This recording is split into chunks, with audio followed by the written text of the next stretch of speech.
Chapterspooks.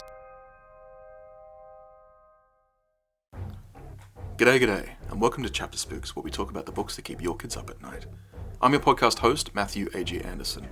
I'm a horror author, narratologist, word nerd, and secondhand blood donor. And today we're looking at the next book in the FunFax Horror series. And to make sure we're all on the same page, because some people listen to these out of order, this season we are looking at Chapterspooks books with gimmicks. And the gimmick of FunFax Horror is that besides the cover pages, every single page in these books is perforated and hole punched so that kids can tear them out and put them in a separate ring binder. I'm not the biggest fan of it, but the whole point of this gimmick was that it was fun for kids, and some kids did find it fun, so it achieved what it set out to do. But most importantly, the gimmick, in these books at least, doesn't affect the story. We're going to have to talk about the story in this one, because this book is called Bad Blood by Peter Kennedy. Quick side note, I couldn't find any information about Peter Kennedy because it's the same issue I had last time, that Peter Kennedy is a very generic name, and even though these are published in the UK, all the authors I could find were either doctors or weird religious people selling books all about getting closer to God, who seem to be from America, which doesn't make sense for a book that's from the UK, so I couldn't tell which was Peter Kennedy and which wasn't. So in the future, if I can't find anything about the author besides their name, we're just going to leave it there. Okay, so if all I say is their name in the future, just know that's all I knew for certain.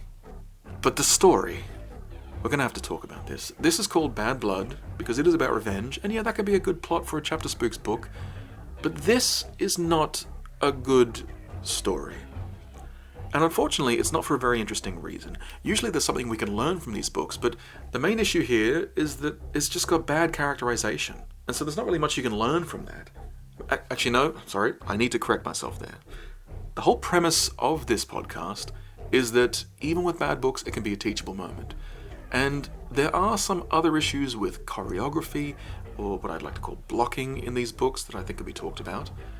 But my point is, because characterization is such an issue, as we go through the summary, rather than wait till the end, I'm going to explain as we go along the issues with characterization, and also how it can be improved. That's the main point, because for so much of this, it just felt inhuman. And for a horror story like this, that's not set in sci-fi, that's not really something you want. So, that being the case, there's nothing more but to crack open the spine of FunFax Horror number 5, Bad Blood by Peter Kennedy.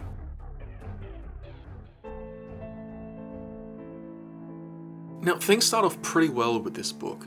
So we're introduced to a main character called Mike, and he gets 2 tickets to the Dead Zombies concert in town, which is pretty exciting. After all, they've got £30 tickets, and for the record, this is in the 90s, and those are pounds. With inflation, I'm pretty sure that's close to $80 Australian, but the point is they're very expensive, and he's excited because he's a big fan, and so he thinks he could take his friend Steve, but no, he has a better idea. There is a cute girl at school, and she's the one that he has a thing for, he's got a major crush on, called Rachel. And so he decides to ask her. So he builds up the courage, he gets on the phone and he calls up Rachel and says, "Hey, would you like me to take you to the Dead Zombies concert? I'll drive you myself. We'll have a great time." And she, surprisingly, says yes. So here we go.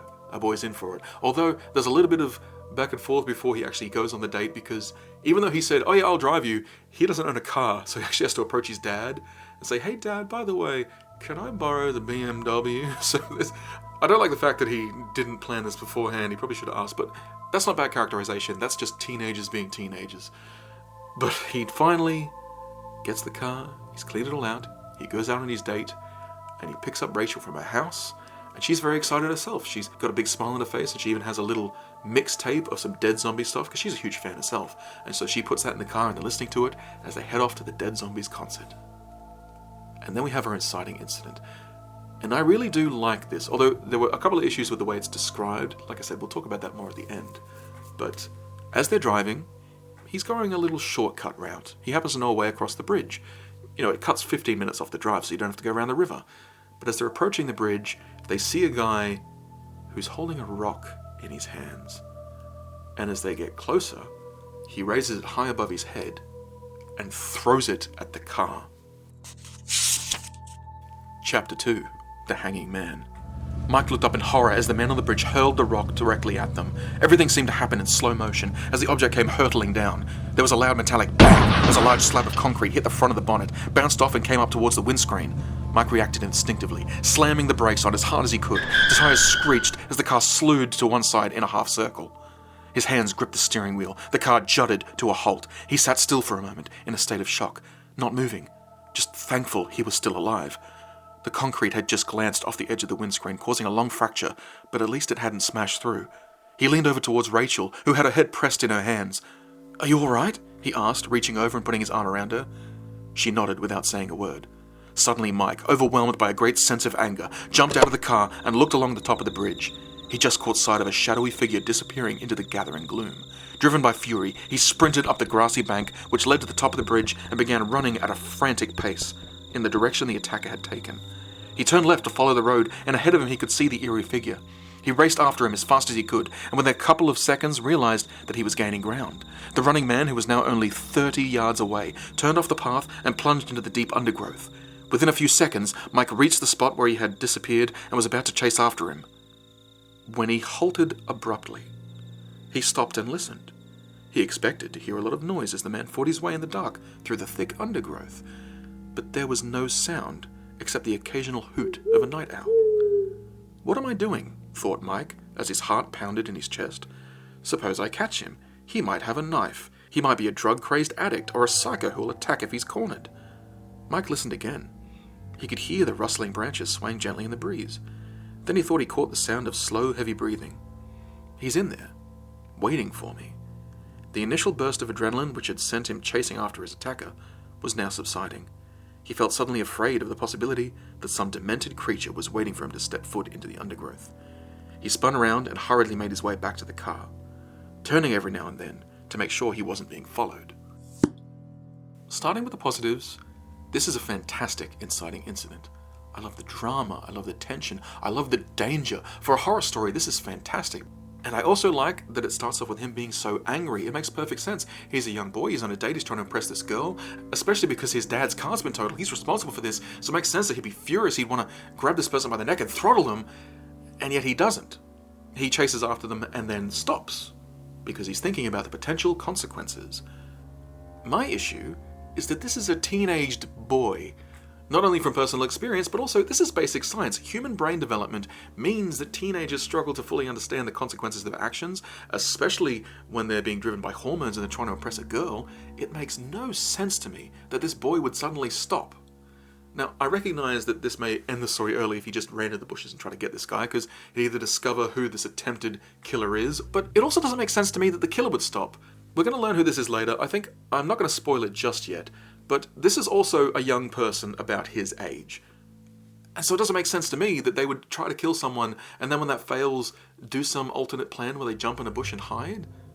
This isn't as bad as it will get eventually, but this was the first hint that this book was not going to be doing characterization very realistically. And to me, the solution is obvious. Why doesn't he actually lose the guy? Because when he goes back to the car, he lies to Rachel because I guess he's embarrassed that he didn't actually fight him. But if that had actually happened, that would make sense. He got out of a car on a brightly lit street and then ran into the darkness. Of course you'd lose them. He'd be night blind until his eyes focused. But there's the other guy who's been waiting on the bridge in the dark, might actually know where he's going. That makes sense to me. Especially because then when he goes back to the car, the only real tension is that he's lying to Rachel. But what if the actual tension was that he comes back and says, "Yeah, I lost him," and she's saying, "Yeah, but you left me"? Like, even if that's just a little tension building, I think that makes sense to make our guy feel self-conscious. But moving on, they get back in the car and they decide to head to the stadium to watch this concert anyway. Yes, they're a little bit shaken, but I mean, they still got the tickets. They're very expensive. But when they get to the door, the ticket taker says, "You're not getting in." Because it turns out that both the tickets are fake. And so, since they're not able to afford last-minute tickets at the door to this concert, their only option is to head back home. So our guy gets in the car, and there is a little bit of tension as they get in and he decides to drive back along the same route. And Rachel is saying, shouldn't we take a different route? And he's saying, well, no, not only is that an extra 15 minutes, but lightning doesn't strike in the same place twice. Which, that's not true. I mean, if it were true, how would lightning conductors work? But anyway, they go back and they go to his house because he's still trying to salvage this a little. He's hoping maybe he can take her in for a coffee and they can have a bit of a chat. I mean, they could still spend some time together.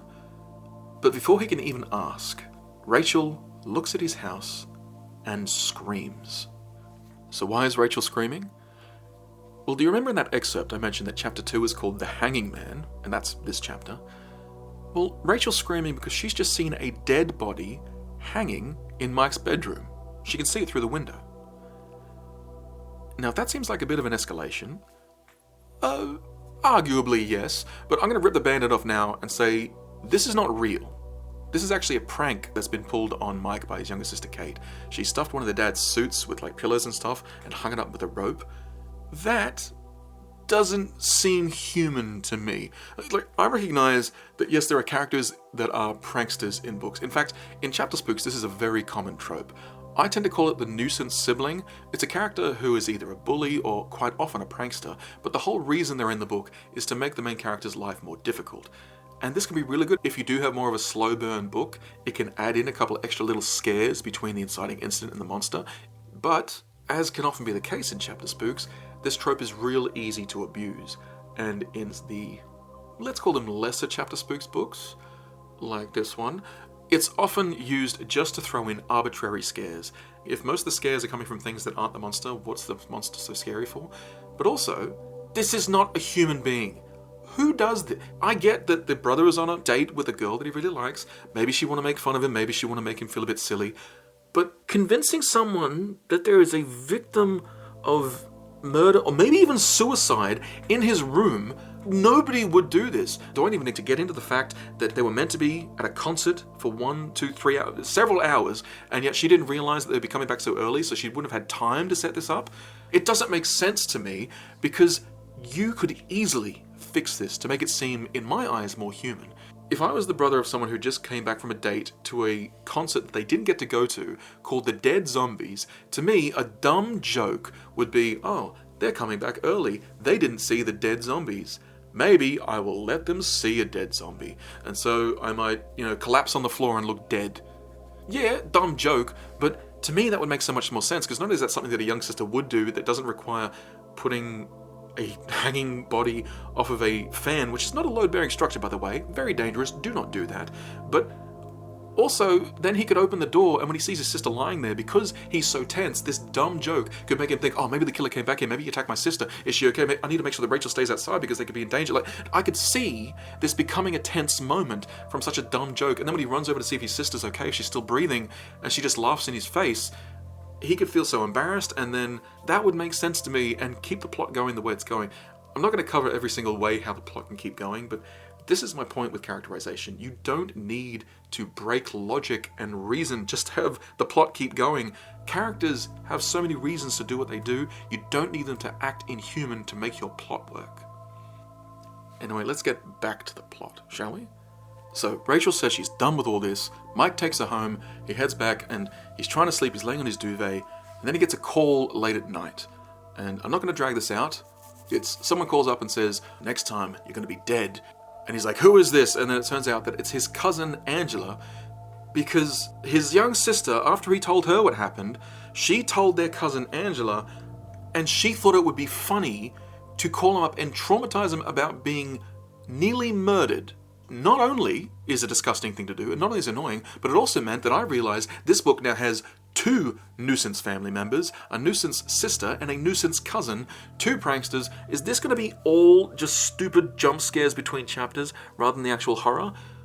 Thankfully, not really. There's going to be some actual plot to this, but way less than there should have been. I mean, the only purpose for that entire scene is that Angela says, oh yeah, I was going to call you anyway because I'm going on a driving lesson, my dad won't drive me, I need you to take me. Which is just bad, because this is just arbitrary. You can tell the only reason this is happening is to put him in the car with Angela for a scene. And this is where we start getting into another issue I have with this book, which is that it just seems to be an and-then plot. I've talked about this before, but to reiterate, it's a plot where things just seem to happen one after the other without any build-up or consistency. It's just, oh, and then the next thing happens so that the plot occurs. And then the next thing happens because that's how the plot occurs. Rather than having things occur naturally, they just feel forced and arbitrary, and it is not engaging. So the next day, Mike's feeling pretty sorry for himself. So he's calling up his mate Steve and sort of chatting about the date, and Steve's going, you want to give it another crack? And Mike's basically sort of commiserating, saying, I don't think so, not that it matters, there's plenty of other fish in the sea, that kind of thing. And it's in that moment that Rachel then enters the room. And I need to explain how all of these pieces fit together, because the reason Rachel's in the house is because Kate let her in, and she jokingly said, he's talking to his girlfriend on the phone. And even though that's an obvious prank, because we've already established that Rachel saw her pulling a stupid prank, she seems hurt by this, and our guy's left stammering. But then, before Rachel can then explain what she's doing in our main character's house, a second girl, let in, also by Kate, Zilla, enters the house, does not really address Mike except to say, "Excuse me, Mike," talks to Rachel, and apparently she whispers something in her ear. We don't really hear what they say. Then both girls leave, saying, "Sorry, we gotta go." What just happened? None of this scene makes any sense to me. What's wrong with this scene? Well, hey, what's right with this scene? Let's count all the problems. First of all, why does Rachel enter into the house to talk to Mike and then say nothing to him? She went to the effort to come to his house even after their terrible date. She must have had something important to say, and yet she doesn't say it because some other girl, who, by the way, Mike doesn't like, he's not a big fan of Zilla. In fact, he goes to pains describing how much he thinks she's kind of boring, doesn't like the fact she has flat hair, a weird nose, stands too close, and she has a weird cough. So I don't understand how she knows where he lives, let alone that Rachel will be there at the same time. But she also has the fortitude to step into another person's house to talk to someone who does not live there and then take them away. This does not make any sense to me. I can say nothing about this except, how do you fix this scene? Delete. This has no purpose. Yes, it does introduce Zilla Bond, but she is in other scenes much more organically and naturally, especially later on when he sees her at school. I don't know why this scene exists except to frustrate me. And then in the next scene, what happens is that he gets an actual phone call from the actual bad person. Gets a phone call saying, "Hey, I'm sorry the rock missed, but it won't miss next time." That's a pretty creepy thing to happen, although we then waste time because our main character then harasses his sister to say, "You're doing this, aren't you? You're doing this again." And it's annoying, but at the same time, at least that makes sense for the character, that if someone would do something that's stupid, it makes sense that you would blame them if it happens again. But I don't understand why they do that in the first place. Not to mention, I would argue that technically it wasn't Kate who did that, it was Angela. But still, don't like the fact that we're wasting time chasing after this prank nonsense. But then we finally, like I said, Angela called up the other night to organise some lesson drivey thing, and so we get to that scene. And so Mike is in the car with Angela. Apparently, he's not driving all that well. I think he's a little bit nervous to be in a car again. But as they're driving along, he sees Rachel is in basically a takeaway joint, but she's in there with another boy from school called Rob Murray. And he is very upset by this, which personally I think is unfair. On the one hand, I understand that he's a teenage boy and they can be very possessive and they can be very stupid about especially girls. But even he was saying to Steve the other day, "Oh, well, I kind of screwed that up. There's plenty of other fish in the sea. This is not working out." And yet, after that scene where she came to the house and then nothing happened and she left, don't ask me what that was all about. But apparently that scene was enough for him to decide that he has the right to date her and Rob Murray doesn't. Yes, I guess it's a dumb, stupid teenage thing, but his characterization in an earlier scene was him coming to terms with the fact that they're obviously not dating at the moment. He needs to try something else. And yet he's upset that she's moved on. So after like a chapter or so of him moping around about this, when he gets to school the next day, he's boiling with this jealousy, he's really upset by this, and he decides to fight him. So Mike kicks things off with a shoulder check, and when Rob's like, "Hey, watch where you're going," he's like, "Hey, why should I? I saw you with my girl." He's like, "What do you mean your girl? She flunked out on her." And he's like, "Oh yeah, but I asked her out first." And so then they start punching on. And it is described that Mike is taller and supposedly even stronger than Rob Murray. And so he's swinging punches, and Rob apparently gets a lucky punch in because Mike misses, and then he gets him square in the nose. Rob Murray manages to get over him, and basically because of a lucky shot, he wins the fight. Which I have to say, I'm not a fan of. Don't get me wrong, I think for the character it makes sense that this kind of a character would do this, but I personally think a better characterization would be if Mike wasn't strong and tall. and big. After all, it's his emotions that are pushing him into this fight in the first place. This is meant to be a horror story. What would be scarier? What's scarier, going into a fight where you think you're going to win, or going into a fight where you're not thinking about winning, you're thinking about inflicting pain on the other person, only to realize they are bigger and stronger and faster than you, which means that even though you're doing everything you can, you simply cannot overcome. And the only reason why you're not knocked out or dead is because they choose to stop fighting and say you're not worth it. To me, that's a scarier scene. I'm going to say this for the record, there is a later fight scene in this book. Mike loses that one too, although arguably that's more justifiable. But what is the benefit in saying that he's strong and tough and good at fighting and all this stuff? It doesn't make the story scarier, which is bad because this is one of the few moments in the book where I think there's organic tension. Obviously, this isn't necessarily the main plot with the whole person trying to kill him thing, but this is part of the whole mystery. He thinks that maybe Rob Murray might be behind it later on. Maybe he's the reason why this is happening. Maybe he's jealous of that first date they went on. Maybe that's why this stuff is all happening in the first place. This is part of the plot, and yet it's ruined by the fact that the main character is, oh yeah, so tough, I could win every fight. That, to me, is not the way to characterize a person in this story to make it scary. But we do get an interesting character moment here with Zilla, and this is where I thought she should have been introduced in the first place. So allow me to introduce you to Zilla Bond. Are you alright, Mike? He turned around to see who was speaking. Zilla, it's you. I thought you were one of the teachers. When I turned around, he planted me one right on the nose. You poor thing. Here, let me help you, she said, taking a tissue from her pocket. She gently wiped the blood away from his nose and tried to clean his shirt. How does that feel? She asked, gently stroking his head. He touched his nose. Ow, it's sore, but I don't think it's broken. You've got a huge bump on your head, she said, as she continued to run her hands gently through his hair. There, I'll kiss it better. Mike laughed. You sound like my mum. She used to say that to me when I was younger. What were you fighting about, Mike? Nothing. It doesn't matter. She put her arms round his shoulders. Come on, I'll help you to your feet, she said. As she stood up, she pulled him towards her as if to embrace him. Okay, laying it on a bit thick, especially after establishing that she has a weird cough. And whilst they don't say it early on, to me, the fact that she has a weird vocal tick is kind of obvious that she's going to be involved with the phone thing. If you haven't picked that up, maybe it's more obvious in the book, but I was very quickly picking that up. But I don't mind this. I like the idea of this characterization because doing it this early means that you have time to add doubt. Yes, it does make sense that if she has feelings for him, there could be some thing that she doesn't want him to be hanging out with Rachel. That makes sense. But also, would she be willing to do this? Are they pulling off the gambit where, the doctor was the mother? Like, the fact that she's a girl makes it less likely that she'd be involved in some sort of a crime like this. That could be interesting. Like, you can play around with this. I'm not a big fan of the way that they're laying it on so thick. I think you could be a little bit more subtle, because I think literally every single line is basically her coming on to him, showing that she really does have feelings for him, and our guy is about as oblivious as a brick wall. Oh, and of course, there is a fun bit at the end of this chapter where Rachel sees him sitting with Zilla having a coffee, and then she gets very upset, saying, so much for you to be upset with me going out on a date when this is how you spend your lunches. I do like that. It's a little bit contrived, but I think it works, especially because this is something that Zilla would do. Like, you see what I'm saying? This makes sense. When the character makes sense, the plot makes sense. Now, in this next chapter, called Halloween Party, by the way, so I wonder what's going to happen there, there's a bit that I didn't really like it at the time. In retrospect, it makes sense, but our kid hears about a Halloween party, and because he is forever hopeful, he decides, hey, I'll ask Rachel out again. And to me, I was thinking this is just ridiculous. He's just going to get shut down. But for some reason, she seems really excited. She says, hey, that sounds like a lot of fun. Yeah, I'll go with you.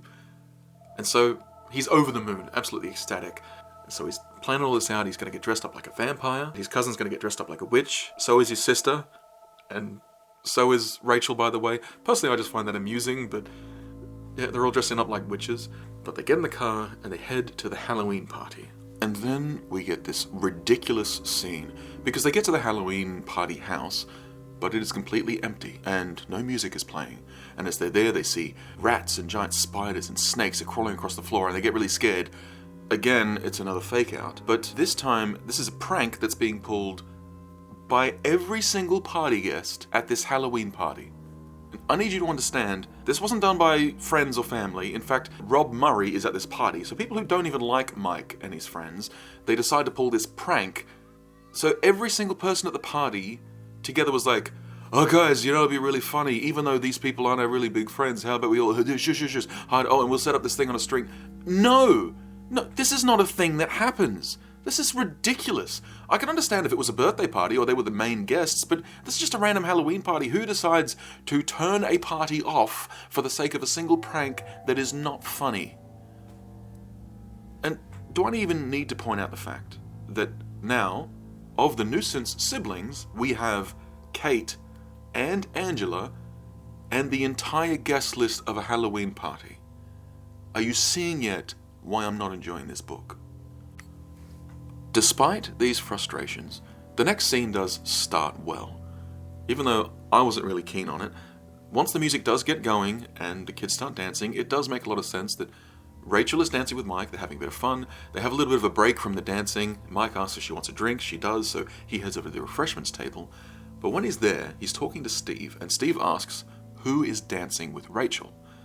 And of course, Mike's paranoia is proven correct. It's Rob Murray. Obviously, he waited for his moment, and then he snuck in and asked for a dance. But when he approaches the two dancing, whether accidentally or on purpose, Rob does a spin and bumps into Mike, spilling both drinks down his Dracula vampire costume. And Mike is starting to quickly get very annoyed and upset with this, but Zilla manages to pull him away before they start fighting.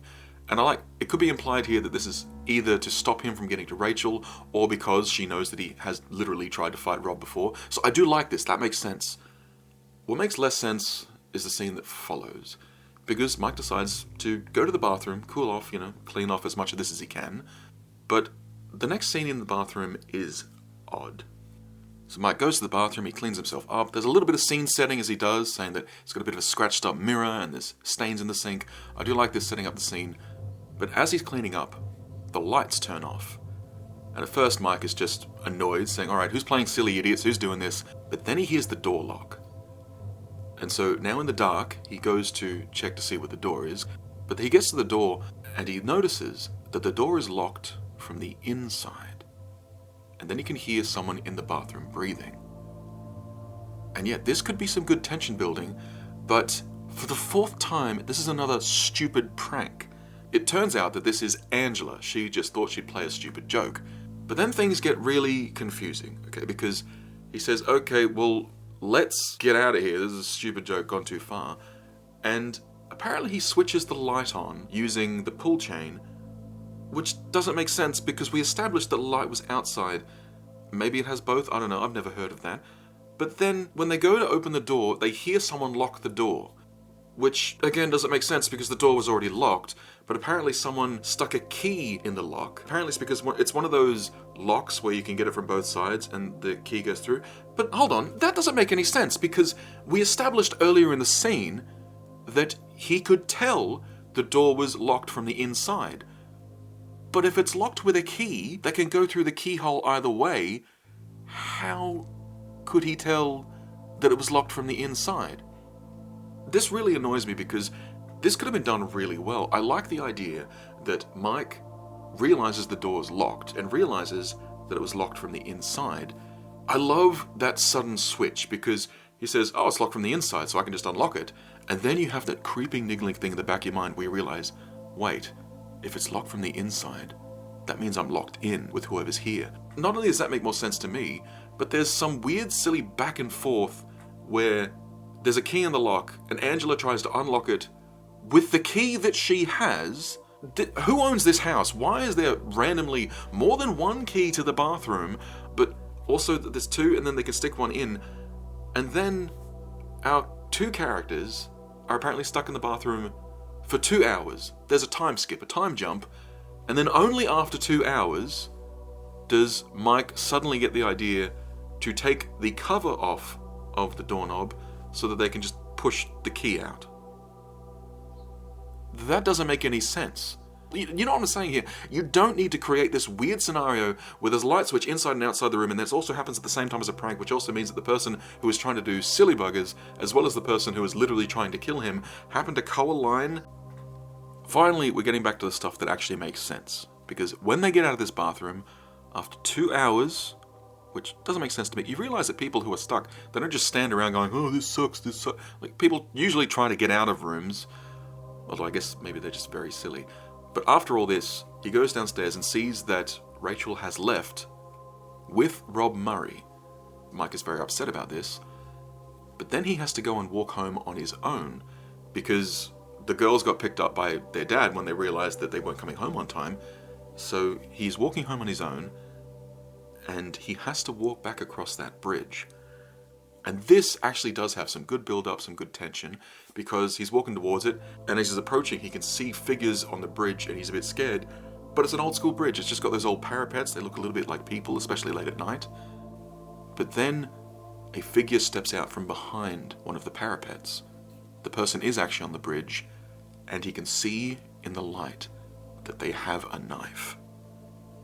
So once again, we're dipping into some real, genuine horror here. Someone out on the street who wants him dead with a knife, and so Mike's only option is to run. But this person with a knife obviously is chasing after him. They want to catch him, and Mike is wearing this silly costume. He can't really run as well as he usually would, and the only way that he stops this person is because he sees a car coming and he runs into the street and they have to hit their brakes and he says, quick, help me, give me a ride. And he hops in. I do like that as a scene. It shows that even though this boy was trying to think that it was all in his head, he gets attacked and he has to get help from someone else, because this scene could have gone very poorly if the dice had rolled another way. I do like that as a concept. I wish the book had more of this. Oh, and there is one little extra thing, is that the killer does call him to send him another threatening message on the phone, but because he's had so many threatening messages before, our character decides to record them. There's a crime happening here. He wants to actually have evidence. This does play into the actual plot later on, that he's recording these messages. But of course, it's followed by a scene that I don't like, because the next chapter is just a dream sequence. And it was annoying as I read it, because it was already not making sense. But I can't even complain about that, because it's not real, it's a dream. But the thing is that this whole thing was meant to be built up. I could tell it was a dream from that point onwards. Well, actually, I could tell it was a dream because it was Rob Murray. I knew, not only because it was halfway through the book, but also I knew Rob Murray is just a red herring. He's not the actual killer. I knew it wasn't real. It was just a waste of my time. So much of this book is not real scares from the plot of this story. It's all these pranks and these fake-outs. I've said this before, if you're treading water and struggling to fill your book, then there are ways you can do it. And this book tries to do it with character, but because of the poor characterization, it just makes the book poorer as a whole. So after that waste of time, Mike goes to school the next day and decides to confront Rob Murray again. Not because he's a killer with a knife, no, remember that's a stupid dream sequence, but he did sneak in on his girl, and so in class he sees Rob Murray walking with some stuff, and so he goes for a bathroom break, or that's his excuse to follow Rob Murray into the history storage room. And this is the thing that I don't like about this scene. Again, I don't like the fact that Mike is, all tough, saying that he's going to win this fight because he got lucky last time. But this time, as they fight, he actually is getting the upper hand, and he manages to shove Rob down on the ground. And then Rob grabs a knife. What? The explanation in the book is that the stuff he was carrying was for the history storage room, and apparently this is meant to be some druidic historical knife. How would that help lessons to say, hey look, we have an actual sharp weapon in this school, isn't that fun? But you could even fix it just by replacing the history storage room with the science storage room. They do the whole frog dissection thing. They have scalpels. And that also means that rather than this being some contrivance to show Rob holding a knife after our main character was attacked by a guy with a knife to sort of draw that connection, it's a slightly looser connection, but it's one that you could still draw if he has to grab a scalpel. And that does make sense. He's losing the fight, and even though Mike backs off because he's scared he'll get cut, you could sort of say that this is just Rob being desperate. And then I don't like the fact that this ends with Rob being like, oh yeah, I've bested you again, which doesn't make any sense. Obviously he hadn't bested him because he needed to grab a scalpel in order to win the fight. I'm surprised that he would be proud of that. That doesn't... I'm getting lost in the source here. What matters is that I don't think it makes sense for this school to have random ancient daggers that the students are free to grab, and also that that's how this scene works. So no, I'm not a fan of that in any way, shape or form. And then this next scene, I am sort of in two minds about it because I think it is a good character moment, even though it's a terrible thing. So after losing this fight, Mike is still steaming, and he is convinced that Rob Murray is the killer. We, as the audience, know that it's not, but again, teenager making irrational decisions. And one of the irrational decisions he makes is he decides to follow Rob after he leaves school. And I think they say that Rob goes to get a haircut or some such thing. What matters is there's a bit of an overpass, and as he's waiting for Rob to leave the barbershop and he sees him getting out, he sees he's going to go under the overpass. And so in order to scare him, our main character decides to get on the overpass. Again, he thought he was the one who threw the rock at the car, so he wants to give him a taste of his own medicine. He picks up a brick to throw off the overpass. I do like this, because this is a horrible thing to do, but I think you could justify it if the characters were more consistent, but you could justify this as a bad character moment. He's scared, he's paranoid, he's got all this stuff going in his head. But then, as he throws the rock, he suddenly realizes it's a bad thing to do, and then yells, "Watch out." In my mind, this feels like the author hedging their bets. They thought that this was a good moment, and this was a good moment in my mind. This is a great way to show that your paranoia can drive you to do things that are insane. This is a terrible thing to do, but I think it would have made so much more sense, and he would feel more guilty if he threw it, and only after it smashed on the ground. Then it would make sense to me that Mike would feel a deep, unsettling guilt for the fact that he could have killed him. That wasn't his goal, he just wanted to scare him. But this was such a stupid decision, and it could show just how far this is driving him. So I don't really like the last second fake out change in mind. I don't like that. I think if this were more middle grade, it would make sense to me that you might need to make sure that you're not encouraging repeatable behavior. I can understand that, but this seems to be aiming a little bit smidge higher, so I don't like the way that this played out, but I do like this in concept, just not in execution. Oh, and I just realized, quick thing, apparently in that earlier scene at the party, after Rachel had gone home, Zilla did use that as an opportunity to ask Mike on a date. Apparently this is a date that was organised. But even though I half forgot it, I don't think it really matters because it doesn't really amount to much. After everything happens afterwards, goes home, knife guy, Rob Murray attack, and then throws a brick at him, when Mike goes home, he gets a call on the phone. This time, it's Rachel. She's calling because she wants to make up. They both have a bit of a chat about this. He says that he was locked in the bathroom, and even though he's upset she left with Rob Murray, she says, well, girl alone at night, I wanted to make sure I got home safe. So both of them they're upset about the whole thing, but they're understanding of each other. And most importantly, Mike asks her on a third date, and she accepts. It just felt weird to me that this guy is failing miserably, falling on his face so often, and yet she keeps giving him an extra chance, and an extra chance, and an extra chance, and it's only at the end of the book that you finally realize why. And I wanted to get into the fact that apparently the date he invites her on is to go for, and I quote, a drive on the weekend, even though he doesn't have a car. But he does manage to butter up Angela. He gives her a box of chocolates that he was planning on giving to Rachel, but he gives it to her. She agrees because she's planning on going to this disco anyway. And then there's a tiny little itty-bitty bit of tension because it turns out that this is the exact same day that he was supposedly going on this date with Zilla that he completely forgot about because he doesn't really care about her. Poor thing.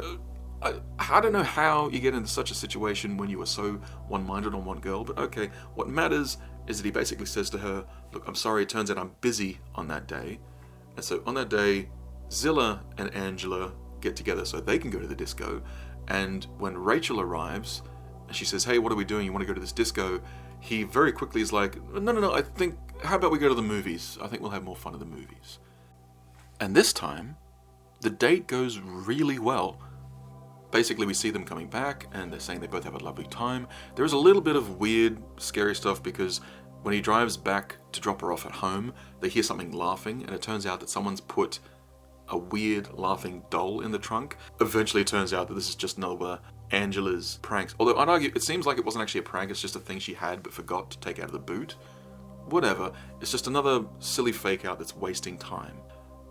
And then, after this good day, Mike is feeling good. He goes to spend a bit of time with his mate Steve. And he sort of realizes that he's been spending so much time chasing Rachel, he hasn't been spending a lot of time with Steve lately. And so he gets an idea. Because not only does he want to spend time with Steve, but he also feels a little bit bad that he blew off Zilla the way he did before. He didn't intend on making her feel like he was just letting her down. So he says, hey, how about I go on a double date with me and Rachel and you and Zilla? Have a bit of fun. And Steve seems to think that's a good idea, so they organize to go out on a date where they're going to go to some new ice cream place. Okay, whatever, that sounds like a fun date. So they're on this double date, things seem to be going well, when Steve says, "Oh, actually, Zilla and I thought we'd go to the movies." The foursome decide to split up, and Mike feels a bit bad about it because he wanted to do this whole thing because he wanted to make up to Zilla and also spend a bit of time with Steve. But Rachel's saying, hey, on the one hand, if they want to peel off and have a bit of alone time, surely that's good. And he says, yeah, I do want to spend time with you. So I do like that makes sense. But then they say, okay, how about we go and get a pizza because I'm hungry, even though they just ate ice cream. It doesn't matter. It's an arbitrary thing. It's just and then. But what matters is they get in the car and they're driving off to get this pizza, and they approach a particularly hazardous hill. And you know what? Some of the tension here is right, so we're going to do this from the book. The road was flat for the first 100 yards. Then the hill started. As they approached, Rachel read the warning sign. Steep hill, keep in low gear. Mike was in 4th gear by the time he reached the top of the hill, and the car began to pick up speed as it started down the steep gradient. He changed down into 3rd gear, but as the car continued to accelerate, approaching the first bend, he had to press gently on the brake. Instantly, he knew that there was something seriously wrong. "Oh no!" he shouted. "The brake pedal has gone right down to the floor, and nothing is happening. There is no way we can stop!" Chapter 17. Lucky to be alive. As they hit the bend, their speed was rapidly increasing. "Change down to 2nd gear," shouted Rachel, as she realized they were in desperate trouble. Mike kept a tight grip on the steering wheel, not daring even to change gear for fear he might lose control of the car altogether. The car tires squealed as the vehicle careered around the bend and reached a straight part of the road. Mike was about to throw the car into 2nd gear, but saw that the road had narrowed into a single track, and there was a car coming up directly in front of them. He sounded his horn and flashed his lights at the other car, which veered over into the ditch to avoid Mike, who was now hurtling down the hill at a tremendous speed. As quickly as he could, he pressed the clutch and put the engine into 2nd gear. There was a metallic crunching and a smell of burning oil as the gears engaged and turned the engine at a ferocious rate. The rev counter on the car dashboard shot into the red zone, but the car didn't appear to slow very much. Instead, it lurched onwards down the hill, rapidly approaching a 2nd bend. "Pull the handbrake!" Mike yelled at Rachel, realizing that if they didn't slow down on the bend, they would smash into the dry stone wall on the edge of the road. Rachel pulled the brake, but it seemed to make very little difference. "Use 2 hands!" he screamed as the car went into the bend. She managed to yank the brake on a couple more notches before she was thrown over against the passenger door. Now, I don't think it makes a lot of sense to be screaming at your passenger, pull the handbrake. Like, that doesn't make a lot of sense to me. But I'm willing to give this book a little bit of slack there. I think that it's just not properly explained. It describes that there's the grinding and there's the smell of burning oils, and I think that's meant to imply that he hasn't actually engaged 2nd gear. He's basically just grinding the gears down, failing to lock it in. With both his hands occupied, he's yelling, "Pull the handbrake," because obviously it makes no sense to me that you'd yell at your passenger, "Can you help me drive this thing?" Like, that doesn't make any sense. But if both his hands are occupied, that makes a bit more sense to me. I'm willing to give it the benefit of the doubt there. But after all this, they come to a stop. In order to get home, the car is now wrecked. The brakes don't work, so they call up AA, which is, the sort of the vehicle recovery thing in the UK. And there's a brief little scene where the mechanic's like, "Yeah, I'll just check what's going on. Obviously, it's probably your brakes. Maybe there's a leak." But as soon as he gets under the car, he can see very clearly, "Mate, someone tried to kill you. These brake lines have been cut." And this is the last straw for poor Rachel, because after they get in the car and they drive home, she's saying, "You know what? I can't deal with this anymore. I like spending time with you, Mike, but I don't feel safe around you." And so all of the happy times that they're having together, all over now. And I do like this. We're getting to the climax of the book. That makes sense. But there's another annoying bit of back and forth before we get to the actual resolution. So after this complete falling out, the next day, there's a ring at Mike's door, and it's Zilla. Not only does she check to see if he's alright, but she also asks if maybe he'd like to go out with her sometime. But Mike turns it down, says, "No, I think it's way too soon after this whole Rachel thing. I think I need a bit more time." But less than 2 hours later, his sister says, "You're still moping around, you need to get out," and he thinks, well, what about Zilla? She was keen to go out, maybe I could go out with Zilla. And so he calls her up, and she says, "I thought you said it was too soon," and he literally says the line, "It's been 2 hours, isn't that long enough?" No! What? No! Especially if you Well, the kind of person who could be enthused by a simple suggestion by your sister, why don't you get out of the house, you drongo? That's enough to make you change your whole outlook and decide, hey, I'm going to get out and give it a go? Again, not a human thing to do. What matters, though, is that he asks Zilla if she wants to go out, and she, of course, is like, okay, well, yeah, we could give it a go. And so they organize to go out on another date. And things go pretty well on this date. They go out and they have Chinese food, and they go and see a movie. And the only thing that doesn't go so well is at the very end of the date, they're going home, and Zilla's like, hey, do you want to come inside? And she's sort of leaning into him as though she's going in for potentially a kiss. But Mike turns away and is like, oh, no, I think it's a bit too soon. And then Zilla's like, oh, you're an idiot, and she goes rushing into the house. Then when Mike goes home, he gets a phone call, and it's Rachel, and she's very upset because she's saying, I still thought we could be friends, but then I hear that you've been going out with Zilla. You're an idiot, Mike. And so there's a little bit more drama about all that. But then this book takes a weird turn. Well, when I say weird, it's because it actually has a good moment, but it happens in chapter 19 of a 22-chapter book. And the last chapter's like one page, so it's basically 20. So in the last 4 chapters, suddenly our main character becomes a thinking protagonist because he's talking to his sister about these horrible calls he's getting, and she says, why don't you dial 1471?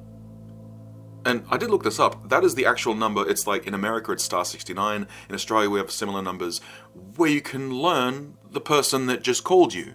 Not only does he think of this, he also thinks, well, because this person is making horrible phone calls and they're committing a crime, they might be using a public phone, not their home phone. That makes some sense. But then he also decides, well, my solution to this is I'm going to go to the library and I'm going to find out the numbers of a lot of the local public telephones so that if I get called, I can have that reference and I can know where they are. Like I said, it's very weird for this to be happening in chapter 19, when if this had happened earlier, I think it would have been more interesting. What if he'd done this earlier and then realized it was a public phone and then he'd have to look it up? But okay, he does this. Oh, and there's also a brief mention by his sister that there's a fun fair in town, because when he does this, he goes to the library and he's also taken, I think he took his dad's mobile phone. To me, it's a little bit convoluted, but what matters is he has his dad's mobile phone, his sister's at home, she gets a phone call from this person who's harassing them, and so she quickly, 1471's the number, she gets it, and she calls him and says, hey, I got the number, it's this, and he's at the library at the time, he's just got the info, so he looks it up, and apparently, it's a phone booth that's basically just outside and down the street. So he says, thank you so much, he hangs up and he runs, and then this gets weird, because this chapter is called Ghost Train.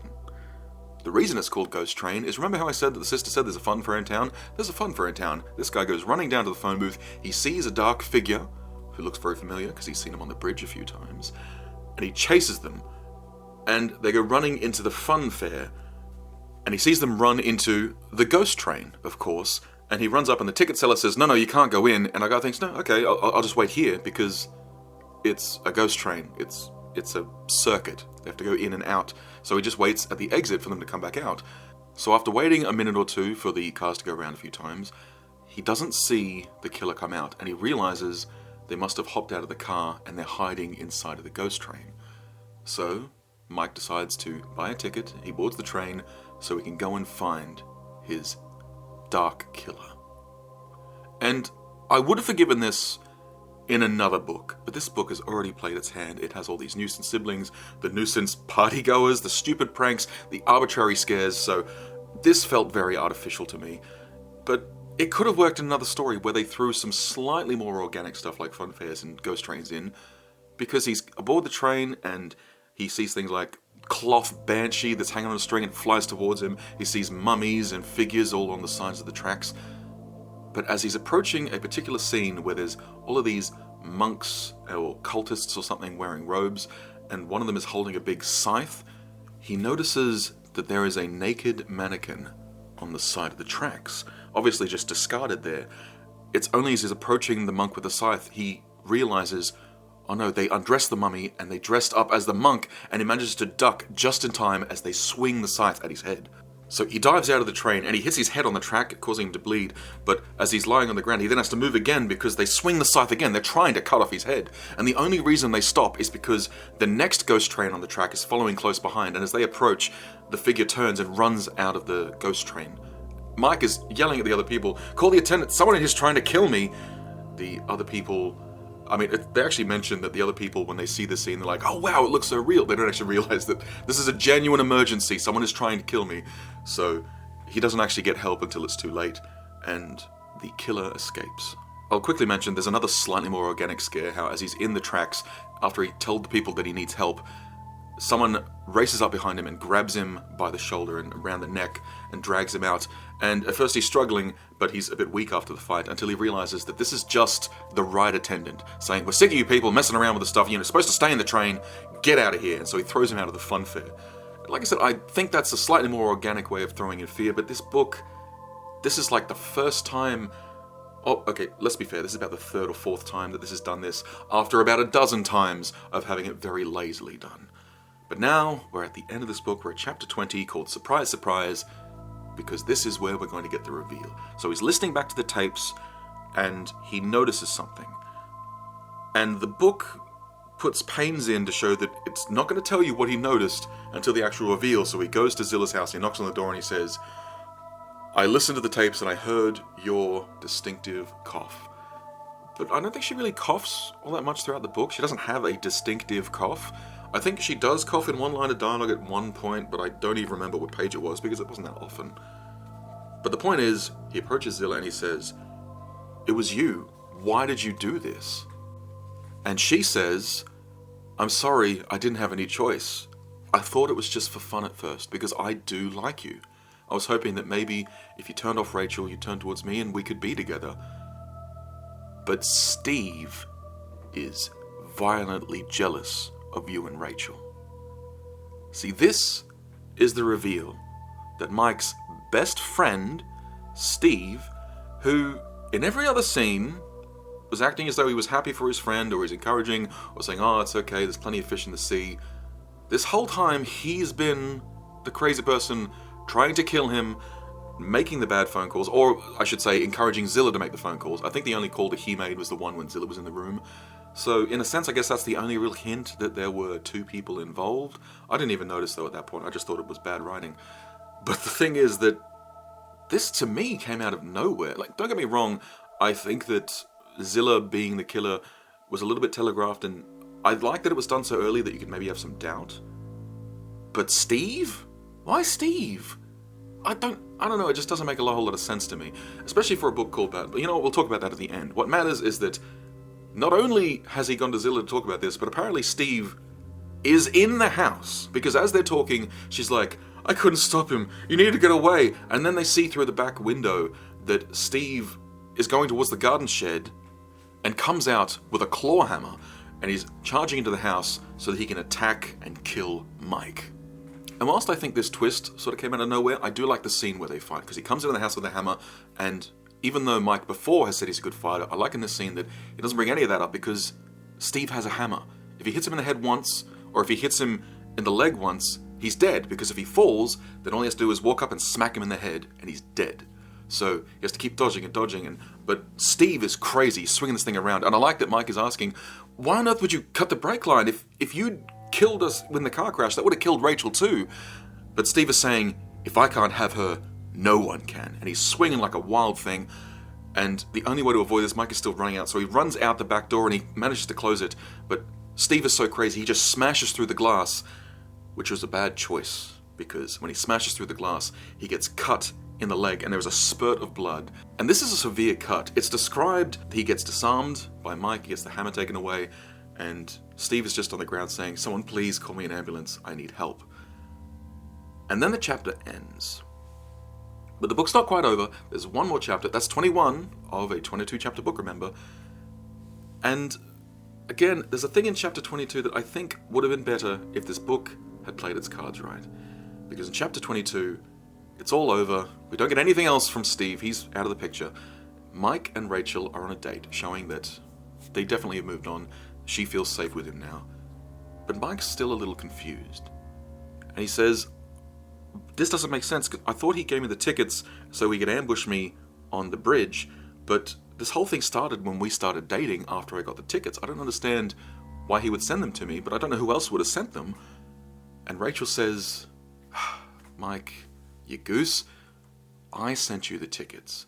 Because I've liked you for a long time now, but you never had the courage to ask me out.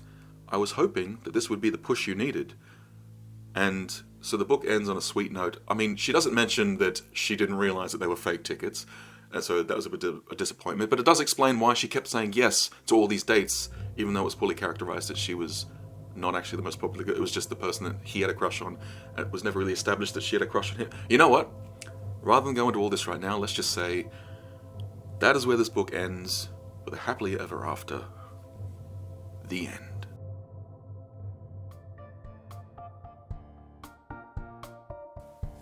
So I hope you see what I mean when I say that this book has bad characterization. I don't think this plot is wrong necessarily. Whilst I think that the different things that happen, like, oh, let's go on a date to the ice cream place, and then the pizza place, and the cinema, I do think that sort of feels a bit like an and-then plot, like things just happen then, and then, and then. It meant that this book felt like it didn't really know how to get a firm grasp of its plot. And some of that comes down to the fact that the characters, to me, didn't really make sense. I feel like if we had a better understanding that this wasn't just some first date attempt, this was an ongoing thing where Mike wanted to go out with Rachel, but he just wasn't quite working out for him, then that could have been the through line. The thing that has to do my head in the most is the fact that this book, it's called Bad Blood, so it's meant to be about revenge, it's meant to be about some grievance, but we never understand what this grievance is. Yes, Steve likes Rachel, okay, but that's more of a weird, gross, stalkery thing. That's not really bad blood, that's not a need for vengeance. I don't think that makes sense for this book to be about a character trying to seek vengeance on the main character, when it just seems like he's mentally unwell. And we're not even going to dive into the fact that that's an entirely problematic way of looking at people who don't have the best mental health, because the reality is that people who have poor mental health are more likely to be victims than perpetrators, and so it's a bit unsettling. But again, it was the 90s, people didn't understand this stuff as much. I just still don't like the way that's portrayed, but that's not the reason why I don't like this. The reason I don't like this book is because the characters don't feel like people. It feels like a bunch of excuses to throw in some nuisance characters, some siblings, some stupid pranks, because the real things that happen in this story is someone attempts to kill the guy, yeah, that's really nasty, and they do make some horrible phone calls to try to threaten them. And I didn't go into it, but I think there is a scene that I forgot to mention where he gets some chicken giblets thrown into his locker, and it didn't play enough into the story. The only hint there is that it's probably someone at school, but, you know, it didn't really play into the story all that much, because it was so focused on all these other stupid things about trying to organize using the car for Angela and his cousin, who was also a prankster, and then getting locked in the room, and then the thing getting confusing. These are little things, but the little things build up, especially if you are trying to comprehend the way this looks in your mental theatre. But we will talk a little bit about that. But ultimately, this book just failed to feel immersive. It failed to feel like a real story. And so whilst I think there's some things that it did well and some things that I enjoyed despite this book's failings, and for that reason, it's simply a D+.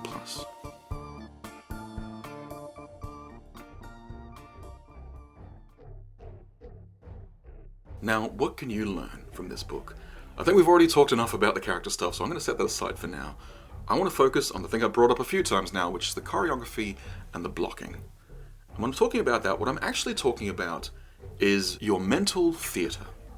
That's what I call your mind's eye, the pictures that you have in your head. If you close your eyes and imagine something, it is the thing that is building all those pictures in your head.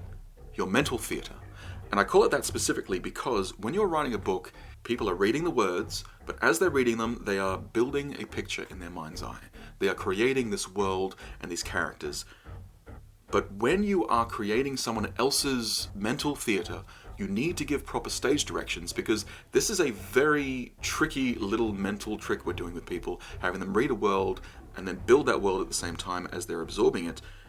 If you describe it wrong, the immersion suddenly snaps. Instead of having a world built in their head, they are looking at words on a page that do not make sense, and then the whole world gets shattered, and they need to stop again and say, wait, hold on, where was this character at this time? So it ruins the mental theatre. It breaks all immersion when you don't give proper stage directions, and this book unfortunately does that a few times. So the obvious example is that one in the bathroom. Not only do I think it doesn't make sense that there's a switch outside and a pull chain inside, because that makes me think, wait a minute, how is this house constructed? It's got two. Does that make sense? Does that mean it's got one of those double ones where if you flick one off, the other turns on?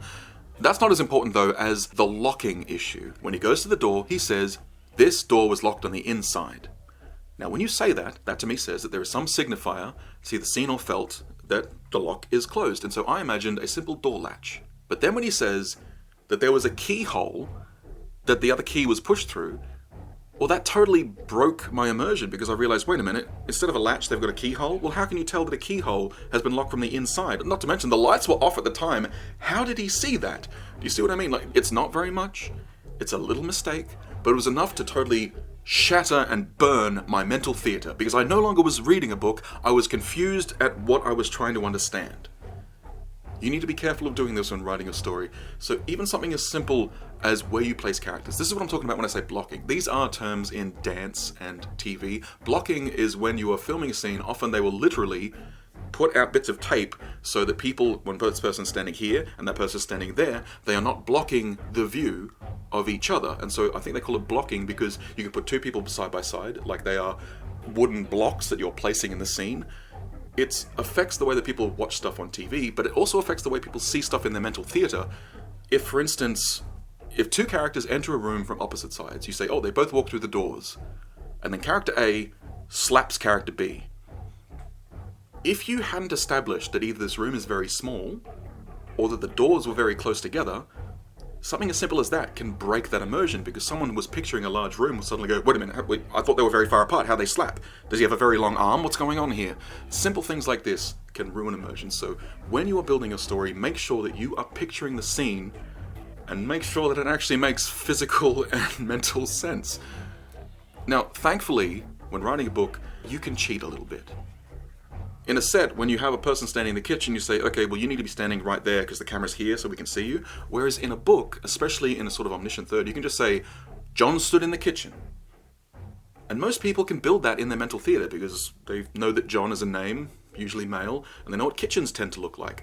And so you don't need to be too specific, saying, oh yeah, he got something out of the oven, then he went to the fridge, and then he went and sat on the couch. You don't need to block that out as specifically, but when a scene has more than one character that are interacting, especially in a non-standard way, if they're not shaking hands, if they're doing something like fighting or grappling, or someone sneaks up from behind, or someone is hiding from another person, this starts getting to things like eye lines and sight, and you need to make sure that it makes physical sense in the space. And if you're worried that it's confusing for the reader, well then either make sure you're establishing exactly how the scene looks, or write it in a way that makes it clear, because otherwise, that little trick of reading a word and building a world suddenly comes crashing down. But the second thing you can learn from this book, I know I've talked about character a lot, but I've been talking about how this book fails a character. I want to talk to you about how you can avoid this entirely. A simple trick. And it actually comes from television once again. I've talked about choreography and blocking. Well, another trick in television when it comes to actors, you may have seen in TV shows, especially when people are making fun of actors or we're getting behind the scenes, they'll say, oh, well, what's my motivation? This is because you need to have some motive for what you're doing. Every single human being, as they live out their lives, is constantly driven by motivations. Even me sitting here doing this podcast, I am motivated because I really enjoy learning and teaching, and I like narratology and the art of books. I like this stuff. And so my motivation is to not only entertain others, but to have fun myself. I do this because I think it's fun.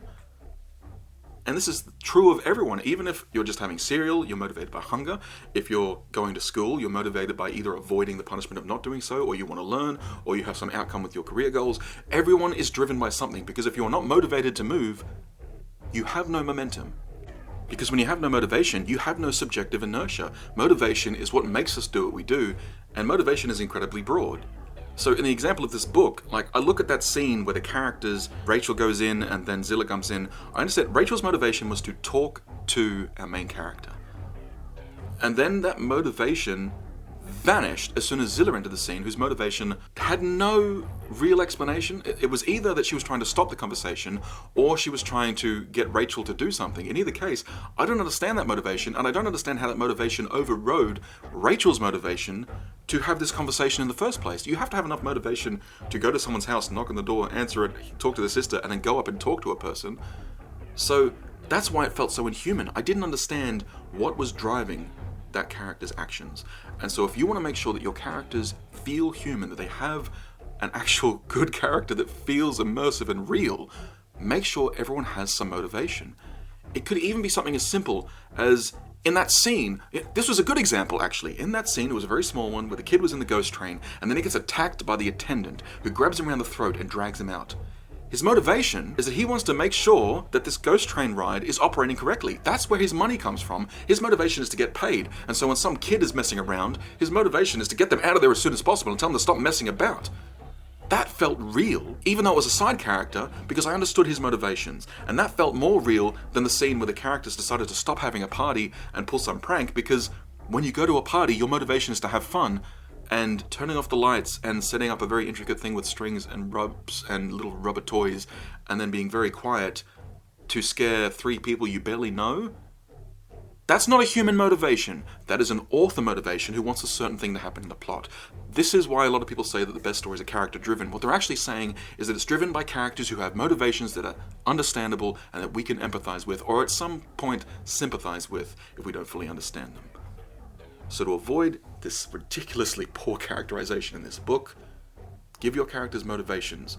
They can shift from scene to scene, but if you don't know why your character is doing what they're doing in a particular scene, stop and figure it out before you put pen to paper.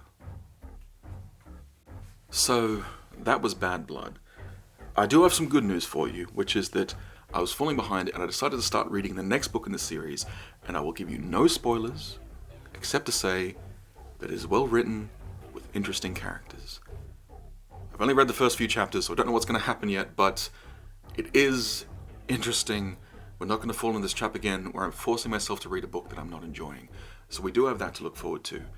And whilst this one had an idea of revenge that it doesn't seem to be playing with, the next book, I can tell you, does seem to have a theme of magic.